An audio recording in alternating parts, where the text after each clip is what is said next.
This is Valley News Live at 10. Welcome to Valley News Live at 10. I'm Stacy Van Dyke. And I'm Justin Betty. It was another harsh winter day. Strong winds, whipped up snow, causing whiteout conditions in some parts of the Red River Valley today, closing I-29 north of Grand Forks for several hours, but it's now back open tonight.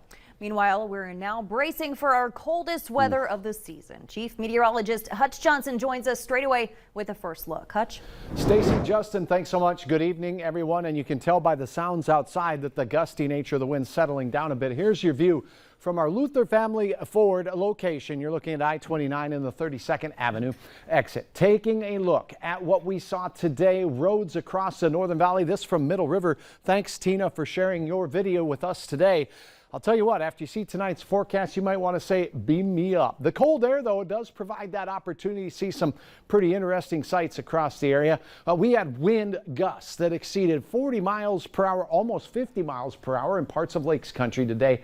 And today, 66 mile per hour gusts recorded in Carrington, 62 Valley City and Jamestown. Minot late last night, as you recall, during 10 o'clock news, had a 74 mile per hour gust. That is hurricane strength. There's the Omega Tower as viewed from outside of Lemoore. Tammy, this is just incredible. Those light pillars shining. There is the city of Lemoore. Those ice crystals making some magic in the skies up here. Still a few areas with gusts over 20 miles per hour from the northwest, ushering in cold air. We do have that wind chill advisory. It's in effect all the way till Thursday, and we have dangerous cold the next 2 nights. 4 overnight tonight. Temperatures sliding away. We'll be in the teens below to start your day, and there'll be enough wind left tomorrow morning between 10 and 20 miles per hour in some spots to have wind chills between 30 and 45 below zero for your morning commute. Our Bauer details on even colder air for some of the coldest of the season on Thursday morning here in a moment. At least we're ready for it. Yes. Thanks, Hutch. New information tonight as the nation rocked by deadly shootings near not just one but 2 different schools, including one in Minnesota today.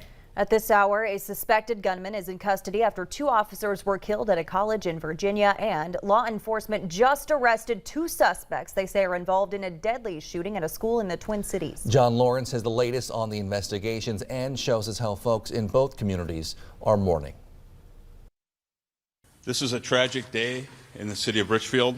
One student has died and another is critically injured after both were shot on the sidewalk outside of the South Education Center High School in Richfield, Minnesota, Tuesday afternoon.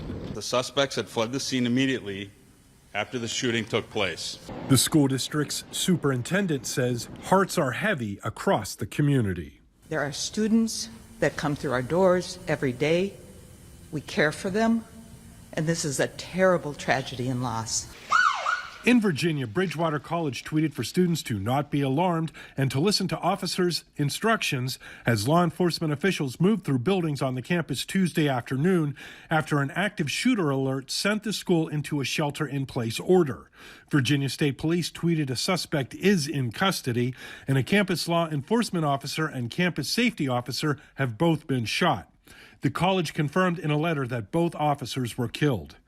These shootings come as the nation grapples with a wave of gun violence, prompting the White House to address President Biden's plans to take action. That includes giving cities historic funding through the American Rescue Plan to put more cops on the beat and support community violence intervention programs, as well as initiatives like after-school programming, creating economic opportunities, and reducing recidivism to address the root causes of gun crime. I'm John Lawrence reporting. Also, just in tonight, we have learned the teen killed in Richfield in Minnesota is Jamari Rice. His dad, Cortez Rice, is an activist who is in custody, police say, for harassing the judge in the Kim Potter trial. She's the cop who killed Dante Wright, mistaking her gun for a taser. New developments in a Fargo house fire last week. Fargo city officials have released the names of those found dead inside as 88-year-old Jean and 91-year-old Garnet Bluen. Valley News Live spoke with neighbors who say the couple was inseparable. Fire officials say smoke and flames could be seen coming from the home in the 1400 block of 2nd Avenue South just after 5 in the morning last Wednesday. A week later, the cause of that fire still under investigation. Dilworth police say in addition to a large rise in crime at rental properties in the city, they are also dealing with an increase in safety complaints from tenants, prompting the department to reignite a program aimed at keeping renters safe and landlords accountable. What we're looking for is just those safe entryways, that the doors, if they're supposed to secure, they secure.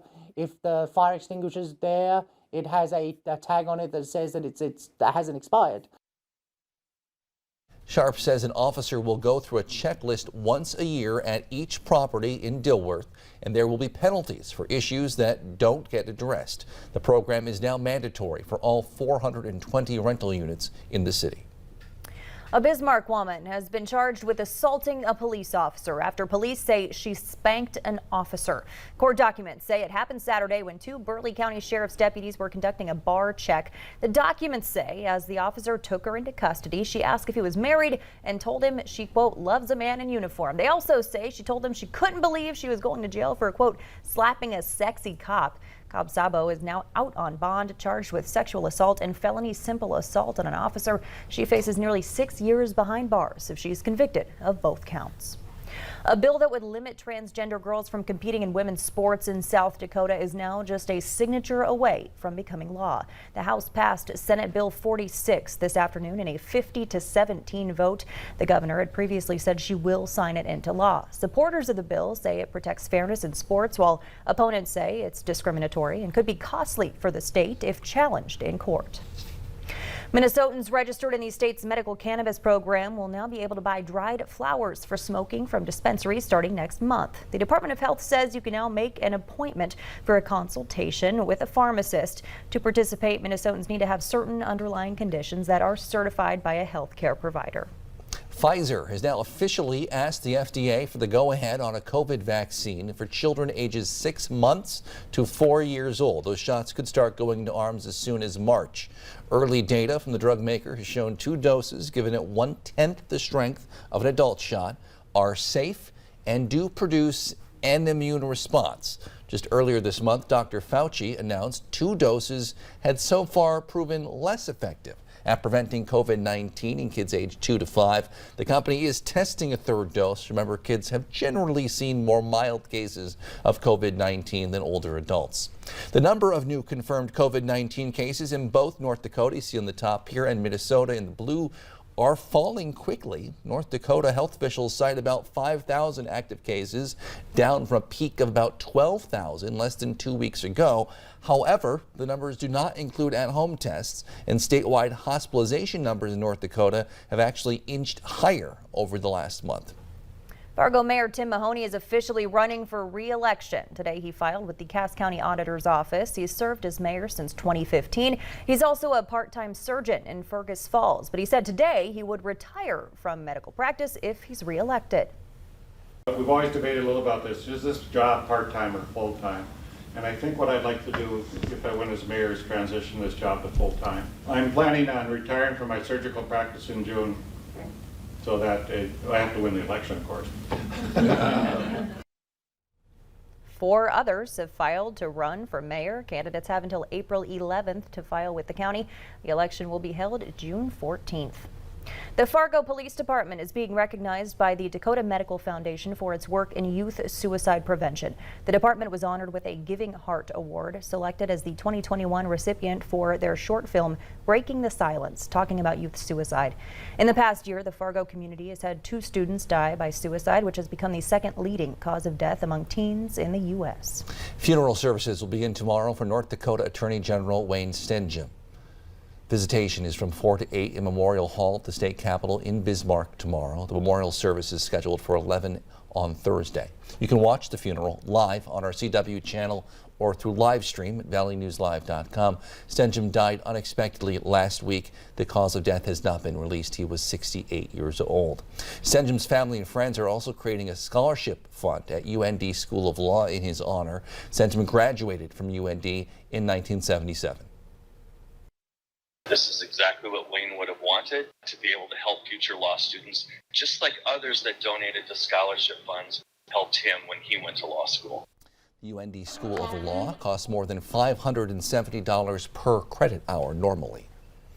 Well, it's a time of year that has many people in the Red River Valley itching to get away. Still ahead here on Valley News Live at 10, why traveling this year might come at a higher cost than ever before. And when you hear the forecast, tomorrow's temperatures and wind chills, something you may want to get away from, or at the very least stay in as much as possible. Sub-zero air temperatures in the morning. We'll have wind chills to 45 below. We'll have hour-by-hour details on what you can expect as we head towards a warmer weekend next.